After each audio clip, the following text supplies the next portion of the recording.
Hello everyone, my name is Andrew Kim, a member of Aspire, one of the most beautiful service clubs in the world.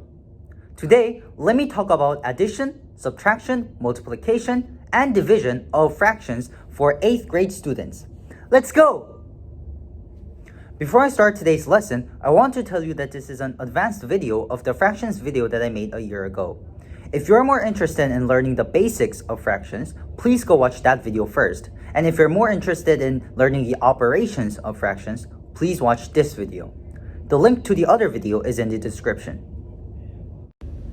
Andrew, Morgan, and William ate 5, 2, and 4 slices of pizza. Andrew and Morgan ate a regular pizza, which is divided into 8 slices, and William ate a large pizza, which is divided into 10 slices. How many pizzas, in fraction, did the 3 people eat? Well, we know that the 3 people ate 11 slices of pizza in total, but we don't know how much pizza the 3 people ate relative to a whole pizza. In order to do this, we have to use the addition of fractions, which we will learn now.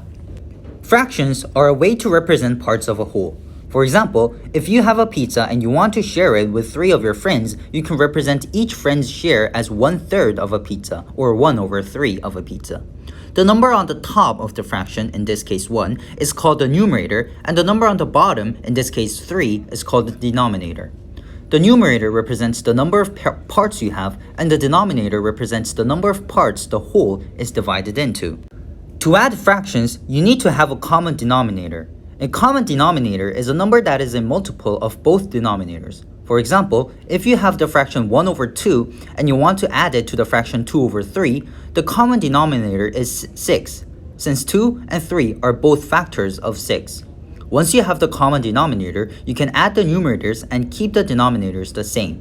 So in this case, 1/2 plus 2/3 equals 3/6 plus 4/6, which is equal to 7/6. Subtracting the fractions works similarly to adding fractions. You need to have a common denominator, and then you can subtract the numerators while keeping the denominators the same. To multiply fractions, you simply multiply the numerators and multiply the denominators. For example, if you have the fraction 1/2 and you want to multiply it by the fraction 2/3, you get 1 times 2 over 2 times 3, which is equal to 2/6, and you can simplify 2/6 into 1/3. Since dividing is an opposite operation of multiplication, in order to divide fractions, you invert the second fraction and then multiply it. For example, if you have the fraction 1/2 and you want to divide it by the fraction 2/3, you invert the second fraction to get 3/2 and then multiply it to get 1/2 times 3/2, which is equals to 3/4. It's important to simplify the fractions after performing an operation. For example, the fraction 14/12 can be simplified by dividing both the numerator and denominator by 2, which results in 14/12 equals to 7/6. It's also important to remember that a whole number can be represented as a fraction with a denominator of 1. For example, the whole number 3 can be represented as 3/1. So that was a brief summary on fractions and their operations. It's a good idea to practice with different examples to get a better understanding. Now going back to our starting problem, Andrew and Morgan ate 5 and 2 slices of regular pizza, which is divided into 8 slices, and William ate 4 slices of large pizza, which is divided into 10 slices.